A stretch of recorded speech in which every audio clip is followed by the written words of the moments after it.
ಇನ್ನು ನಾಳೆ ಏಷ್ಯಾ ಕಪ್ನಲ್ಲಿ ವಿಶ್ವ ಕ್ರಿಕೆಟ್ನ ಬದ್ಧ ವೈರಿಗಳಾಗಿರುವಂಥ ಭಾರತ ಮತ್ತು ಪಾಕಿಸ್ತಾನ ಕ್ರಿಕೆಟ್ ತಂಡಗಳು ಮುಖಾಮುಖಿಯಾಗಲಿವೆ.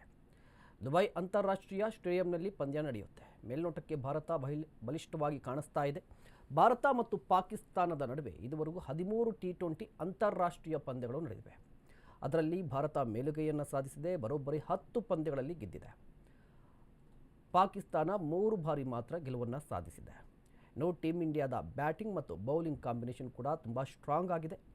ದುಬೈ ಪಿಚ್ಗಳು ಸ್ಪಿನ್ನರ್ಗಳಿಗೆ ಹೆಚ್ಚು ನೆರವನ್ನು ಕೊಡುತ್ತೆ. ಹೀಗಾಗಿ ಟೀಮ್ ಇಂಡಿಯಾದಲ್ಲಿ 3 ಸ್ಪಿನ್ನರ್ಗಳು ಕಣಕ್ಕಿಳಿಯುವ ಸಾಧ್ಯತೆ ಕೂಡ ದಟ್ಟವಾಗಿ ಕಾಣಿಸ್ತಾ ಇದೆ. ಇಂಟ್ರೆಸ್ಟಿಂಗ್ ವಿಚಾರ ಏನು ಅಂತ ಹೇಳಿದ್ರೆ, ಪಹಲ್ಗಾಮ್ ದಾಳಿಯ ನಂತರ ಪಾಕಿಸ್ತಾನ ವಿರುದ್ಧ ಪಂದ್ಯ ಆಡ್ತಿರೋದು ಇದೇ ಮೊದಲು.